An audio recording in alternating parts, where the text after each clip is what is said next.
Hello everyone, അസ്സലാമു അലൈക്കും. Welcome back.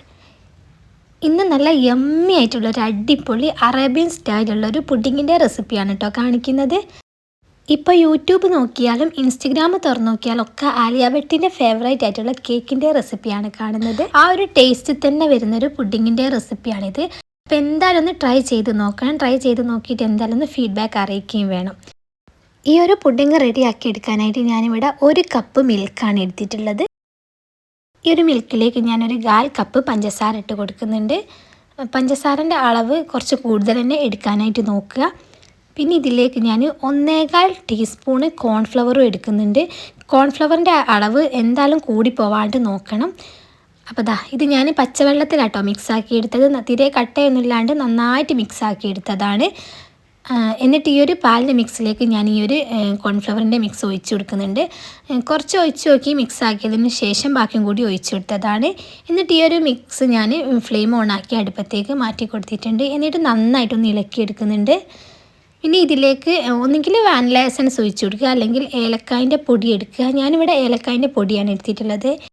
എന്നിട്ടിത് നന്നായിട്ട് മിക്സ് ആക്കിങ്ങാനും നന്നായിട്ട് പതപ്പിച്ചെടുത്തിട്ടുണ്ട്. ഈ ഒരു കോൺഫ്ലവർ വളരെ കുറച്ചാണ് എടുത്തത്, അതുകൊണ്ട് തന്നെ ഇത് തോനെ കട്ടിയിൽ കുറുകി വരുമൊന്നുമില്ല. എന്നിട്ട് ആ മിക്സ് ഞാൻ അടുപ്പത്ത് നിന്ന് മാറ്റി കൊടുത്തിട്ടുണ്ട്. പിന്നെ ഞാനൊരു പുഡിംഗ് ട്രേയിലേക്ക് ബ്രെഡിൻ്റെ സൈഡൊക്കെ ഒന്ന് കട്ടാക്കിങ്ങാൻ ഈ ഒരു പുഡിംഗ് ട്രേയിലേക്ക് ഫസ്റ്റ് ലെയറായിട്ട് വെച്ച് കൊടുക്കുന്നുണ്ട്. ഇനി സെക്കൻഡ് ലെയറായിട്ട് ഞാനിവിടെ നേരത്തെ മിക്സ് ആക്കി വെച്ച കോൺഫ്ലവറും പാലും വെച്ചിട്ടുള്ള ഒരു മിക്സ് ഞാൻ ഒഴിച്ച് കൊടുക്കുന്നുണ്ട്. ഈ ഒരു മിക്സ് ഈ ഒരു ബ്രെഡിൽ നന്നായിട്ട് സോക്കായി വരണം. അപ്പോൾ കുറച്ചധികം തന്നെ ഒഴിച്ച് കൊടുക്കണം. ഞാനിവിടെ കുറച്ചധികം തന്നെ ഇവിടെ ഒഴിച്ച് കൊടുത്തിട്ടുണ്ട്. ഇനി ഇതിൻ്റെ മുകളിലേക്ക് നല്ല മധുരമുള്ള കുറച്ച് ഗ്രേപ്സ് ചെറുതായിട്ട് കട്ടാക്കിയിട്ട് കൊടുക്കുന്നുണ്ട്. നല്ല മധുരമുള്ള ഗ്രേപ്സ് തന്നെ നോക്കി വാങ്ങണം. അപ്പം ഞാനിവിടെ നല്ല മധുരമുള്ള ഗ്രേപ്സ് തന്നെയാണ് വാങ്ങിയിട്ടുള്ളത്. പിന്നെ ഞാൻ കുറച്ച് ബദാം ചെറുതായിട്ട് കട്ടാക്കിയതും ഇതിൻ്റെ മുകളിലേക്ക് തന്നെ ഇട്ട് കൊടുക്കുന്നുണ്ട്. എന്നിട്ട് നേരത്തെ ചെയ്തതുപോലെ തന്നെ ബ്രെഡിൻ്റെ സൈഡൊക്കെ ഒന്ന് കട്ടാക്കി തേർഡ് ലെയറായിട്ടും ഞാൻ ഈ ഒരു ബ്രെഡ് തന്നെയാണ് വെച്ച് കൊടുക്കുന്നത്. അപ്പം ഞാനിവിടെ എടുത്തിട്ടുള്ള ട്രേ കുറച്ച് ചെറുതായി പോയിട്ടുണ്ടായിരുന്നു. അങ്ങനെ ഞാൻ ബ്രെഡൊക്കെ ഫുള്ളായിട്ട് ഇവിടെ വെച്ച് കൊടുത്തിട്ടുണ്ട്. ഇനി ഇതിൻ്റെ മുകളിലേക്ക് നേരത്തെ ചെയ്തതുപോലെ തന്നെ ഒരു പാലും കോൺഫ്ലവറുള്ള മിക്സ് നന്നായിട്ട് തന്നെ ഒഴിച്ച് കൊടുക്കുന്നുണ്ട്. ബ്രെഡ് നന്നായിട്ട് സോക്കായി വരണം. അപ്പോൾ കുറച്ച് അധികം തന്നെ ഞാൻ ഒഴിച്ച് കൊടുത്തിട്ടുണ്ട്.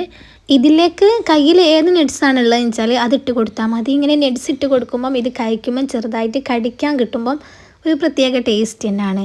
അപ്പോൾ ഞാനിവിടെ ബദാമാണ് എടുത്തിട്ടുള്ളത്. നിങ്ങളുടെ കയ്യിൽ എന്താ ഉള്ളതെന്ന് വെച്ചാൽ അതെടുത്താൽ മതി. പിന്നെ ഇതിലേക്ക് ലാസ്റ്റ് ലെയറായിട്ട് ഞാനിവിടെ ഗോൾഡിൻ്റെ വിപ്പിംഗ് ക്രീമാണ് എടുത്തിട്ടുള്ളത്.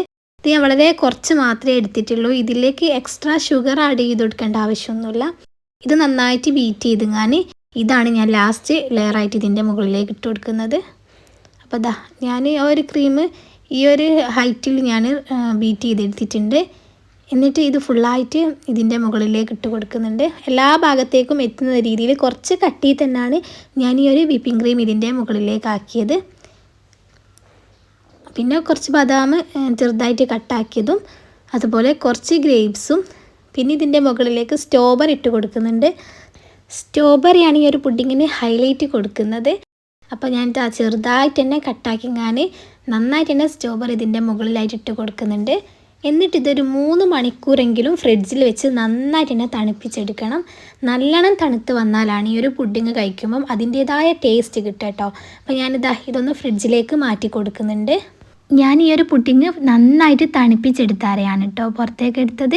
അപ്പോൾ ഭയങ്കര ക്രീമി ആയിട്ട് തന്നെയാണ് എനിക്കിത് കിട്ടിയിട്ടുള്ളത്. ഇതൊരു തവണയെങ്കിലും എന്തായാലും ഒന്ന് ട്രൈ ചെയ്ത് നോക്കണം. എന്നിട്ട് ഫീഡ്ബാക്ക് എന്തായാലും ഒന്ന് അറിയിക്കുക. ഞാൻ ഈ ഒരു പുഡിങ്ങിൻ്റെ ഈ ഒരു വീഡിയോ ഞാൻ സ്റ്റോറി ഇട്ടപ്പം ഒരുപാട് പേര് ചോദിച്ചിട്ടുണ്ടായിരുന്നു ഇതിൻ്റെ റെസിപ്പി. അപ്പം എല്ലാവരും ഒന്ന് ട്രൈ ചെയ്ത് നോക്കുക. എന്നിട്ട് ഇഷ്ടമാവുന്നുണ്ടെങ്കിൽ എന്തായാലും ഒന്ന് ലൈക്ക് ചെയ്യുക, ഷെയർ ചെയ്യുക, അതുപോലെ കമൻറ്റ് ചെയ്യുക. കൂടാതെ നിങ്ങളുടെ ഫ്രണ്ട്സിനും ഫാമിലിക്കും ഒക്കെ ഒന്ന് ഫോർവേഡും ചെയ്ത് കൊടുക്കുക.